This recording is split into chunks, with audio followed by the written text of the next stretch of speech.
నమస్తే. Welcome to our channel. ప్రస్తుతం మనతో సీనియర్ జర్నలిస్ట్ దాము బాలాజీ గారు ఉన్నారు. వారితో మాట్లాడదాం. సార్ నమస్తే సార్. నమస్తే. కొడుకు కోడల మీద మోహన్ బాబు గారు కేసు పెట్టినట్టు, అలాగే మంచు మనోజ్ అరెస్ట్ అయినట్టు, కోడలు పరారీలో ఉంది అనే న్యూస్ వస్తుంది సార్. అలాగే అసలు ఈయన ఏంటి జరిగిన విషయం ఏంటి? ఏ విధమైన కేసు ఈయన ఫైల్ చేశారు మోహన్ బాబు? మోహన్ బాబు కి వాళ్ళ కొడుకు మనోజ్కి గొడవ పెద్దదైపోయింది. ఇది ఇంకా మొన్నటి వరకు వాళ్ళు అసలు ఏమి లేదని పిఆర్ బ్యాచ్ మీడియా మీద నిందలు వేయడానికి ట్రై చేశారు. కానీ ఇవాళ వాళ్లే ఓపెన్ గా కంప్లైంట్లు ఒకరి మీద ఒకరు ఇచ్చుకున్నారు. మోహన్ బాబు ఏమో సిపి రాచకొండ సిపికి కంప్లైంట్, కమిషనర్ ఆఫ్ పోలీస్కి కంప్లైంట్ ఇచ్చాడు. ఆ కంప్లైంట్ మొత్తం చదివాను నేను. అందులో ప్రధానంగా ఆయన ఏం చెప్పాడంటే, నా కొడుకు కూతురు కొంతమంది యాంటీ సోషల్ ఎలిమెంట్స్ కలిసి నా మీద దాడికి ట్రై చేశారు. అట్లాగే మాదాపూర్లో నా ఆస్తి ఉంది, ఆఫీస్ ఉంది, ఇల్లుంది, దాన్ని వాళ్ళు కబ్జా చేయడానికి ప్రయత్నించి అక్కడున్న సిబ్బందిని బెదిరించారు, చంపేస్తామని బెదిరించారు. సో నాకు ప్రాణహాని ఉంది, నా కొడుకు వల్ల కూతురు వల్ల ప్రాణహాని ఉంది అనేది ఆయన ప్రధానంగా దాంట్లో చెప్పాడు. అట్లాగే డీటెయిల్గా ఆయన శనివారం ఈ అబ్బాయి మనోజ్ గత కొంతకాలం 4 నెలల నుంచి మా ఇంట్లో ఉంటున్నాడు. అతను శనివారం వెళ్ళిపోయి మళ్ళీ నేను ఎప్పుడూ నిద్రపోయినాక 9కి తర్వాత వచ్చాడు. దాని తర్వాత మార్నింగ్ చూస్తే ఎవరెవరో కొత్త వ్యక్తులు నా ఇంటి దగ్గర ఉన్నారు. ఎవరు వీళ్ళంతా అంటే వాళ్ళు చెప్పట్లేదు. సో వీళ్ళని ఎవరెవరినో తీసుకొచ్చి నన్ను ఇంట్లో నిర్బంధించడానికి ట్రై చేస్తున్నారు. ఈ లోపల నాకు మాదాపూర్ ఆఫీస్ నుంచి కాల్ వచ్చింది.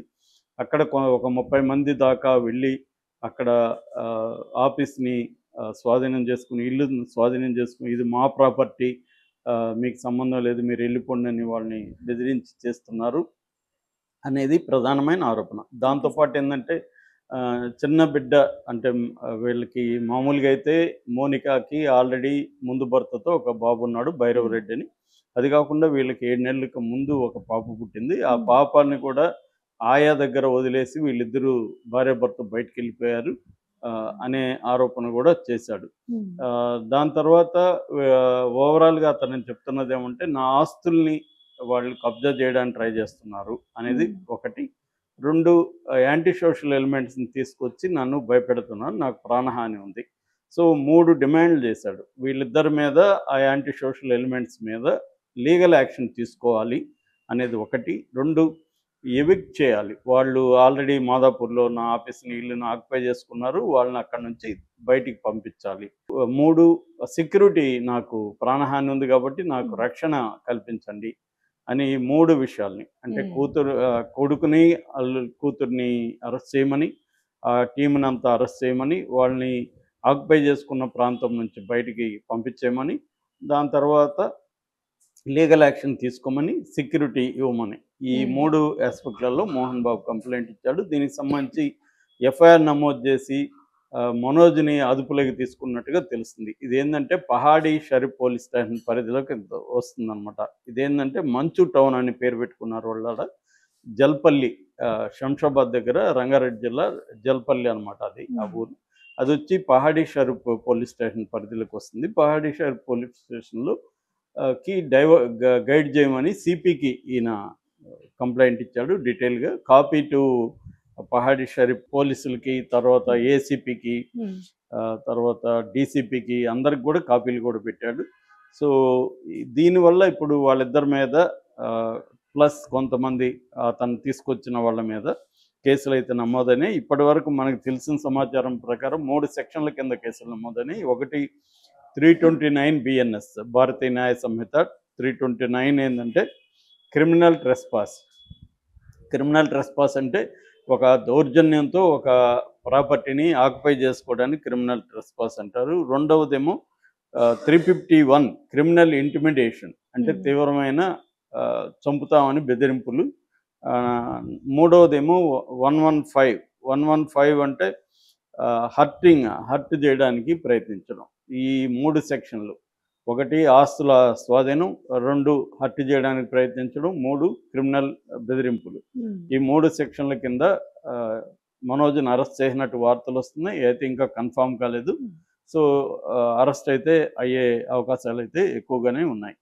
సో దీనికి సమాధానంగా మంచు మనోజ్ కూడా ఒక పెద్ద ప్రెస్ నోట్, ఒక 10 పాయింట్ ప్రెస్ నోట్ని రిలీజ్ చేశాడు. తను కూడా దాంట్లో సమాధానం ఇచ్చాడు. అది ఏమేమి చెప్పారనేది నేను ఇంకొక వీడియోలో డీటెయిల్గా చెప్తాను. అయితే ఈ లోపల కొన్ని పరిణామాలు జరిగినాయి. ఒకటేంటంటే దుబాయ్ నుంచి విష్ణు హైదరాబాద్ వచ్చి తను ఒక హైదరాబాద్ రాకముందే ఒక 40 మంది బౌన్సర్ని ఇంటి దగ్గర పెట్టారనేది ఒక వార్త వచ్చింది. దానికి బదులుగా మనోజ్ కూడా తను ఒక 30 మందిని తను తీసుకెళ్ళి పెట్టాడని, ఈ లోపల మంచు లక్ష్మి కూడా మహిళా బౌన్సర్లతో అక్కడికి వెళ్ళిందని, ఇలాగ. ఎందుకంటే మోహన్ బాబు ఫ్యామిలీలో ఈ బౌన్సర్ల కల్చర్ ఎప్పటి నుంచో ఉంది. ఆ మధ్య కూడా జూబ్లీ హిల్స్లో వాళ్ళ ఇంటి దగ్గర కూడా కొంతమంది బ్రాహ్మణ సంఘాల వాళ్ళు ధర్నా చేస్తుంటే కూడా వాళ్ళని బౌన్సర్లు వచ్చి కొట్టారు. చాలాసార్లు మోహన్ బాబు తరపున విష్ణు తరపున బౌన్సర్లు జనాలను కొట్టడం కనబడుతున్నాయి. రీసెంట్గా నిన్ననే విద్యానికేతన్లో కూడా బౌన్సర్లు వెళ్ళి అక్కడ సుమన్ టీవీ జర్నలిస్ట్ అండ్ ఫోటోగ్రాఫర్ని కొట్టారు, వాళ్ళు ఏదో విచారించడానికి అక్కడికి వెళ్తే. సో ఇలాగ బౌన్సర్ల దాడి అనేది వెరీ రెగ్యులర్. మనం వాళ్ళ సినిమా షూటింగ్లో కూడా నాకు ఒక కో-డైరెక్టర్ ఫ్రెండ్ చెప్పాడు, సీన్ చెప్పాలంటే కూడా మనోజ్కి కానీ విష్ణుకి కానీ సీన్ చెప్పాలంటే కూడా ముందు బౌన్సర్ల పర్మిషన్ తీసుకొని సీన్ వెళ్ళి చెప్పాలి. అలా అంత హంగామా ఉంటుంది. వీళ్ళకి ఎందుకు బౌన్సర్లు అనిపిస్తుంది మాకు, వీళ్ళేమో హడావిడి చేస్తారు. అంటే ఇవాళ ఏమైందంటే బౌన్సర్లను పెట్టుకోవడం ఒక ప్రెస్టేజ్ ఇష్యూ లాగా కూడా మారిపోయింది. ఎట్లయితే గన్మెన్లు చాలా మందికి అవసరం లేకుండా పెట్టుకుంటే ఒక బిల్డప్ ఉంటుంది, భయపడచ్చు, అలాగే వీళ్ళని ఒక భయపెట్టడం ఒకటి, ప్రెస్టేజ్ ఇష్యూ ఒకటి. అందుకని చిన్న చిన్న హీరోలు కూడా నాకు 2 బౌన్సులు కావాలి, 3 బౌన్సులు కావాలని అసలు మార్కెట్ లేని హీరోలు కూడా డిమాండ్ చేయడం అనేది ఈ మధ్య కాలంలో కామన్ అయిపోయింది అన్నమాట. ఆ కల్చర్ బాగా పెరిగింది, ఈ బౌన్సర్ల కల్చరు. వీళ్ళు ఎందుకంటే బాగా సెక్యూరిటీ ప్రొవైడ్ చేయడంలో కాకుండా తమకి ఇబ్బంది కలిగించిన వాళ్ళ మీద దాడులు చేయడం కూడా బౌన్సర్లకి. ఒకప్పుడు ఏంటంటే వీళ్ళు బార్లో అట్లాంటి వాటిలో పబ్బుల్లో బార్లో ఉండేవాళ్ళు. ఇది మెల్లమెల్లగా ఇండివిజువల్గా ఎప్పుడైతే డబ్బులు పెరిగి సమాజంలో కొంత భద్రతకు సంబంధించిన ఇష్యూస్ వచ్చాయో వీళ్ళు పెట్టుకోవడం మొదలుపెట్టారు. అలాగా బౌన్సర్లతో మొత్తం ఇప్పుడు మంచు టౌన్ ఆక్యుపేషన్ అయిందని చెప్తున్నారు. ఇందాక ఒక వార్త చదివి, అదేంటంటే మనోజ్ ఆ ఇంటిని మొత్తం తన కంట్రోల్లోకి తీసుకున్నాడని ఒక వార్త వస్తుంది. అంటే అనేక గందరగోళాలు అయితే జరుగుతున్నాయి. వాళ్ళే క్లారిటీ ఇస్తే మంచిది, కానీ అది జరగట్లేదు. ఏదేమైనా మోహన్ బాబు తన కొడుకు మీద యుద్ధం ప్రకటించినట్టుగా అర్థమవుతుంది. కొడుకేమో కొడుకు ఇచ్చిన కొడుకు కూడా పహాడీ స్టేషన్లో కంప్లైంట్ ఇచ్చాడు, కానీ కొడుకేమో వీళ్ళ పేర్లు చెప్పలేదు. కొంతమంది అని అజ్ఞాత వ్యక్తులు, ఆగంతుకులు అని చెప్పాడు తప్ప తండ్రి పేరు కానీ ఇటు అన్న పేరు కానీ దాంట్లో మెన్షన్ లేదు. కానీ మోహన్ బాబు మాత్రం క్లియర్గా తన కొడుకు కోడలు ఇద్దరి పేర్లు చేశారు. అంటే ముందు నుంచి కూడా అమ్మాయిని పెళ్లి చేసుకోవడం మోహన్ బాబుకి ఇష్టం లేదు.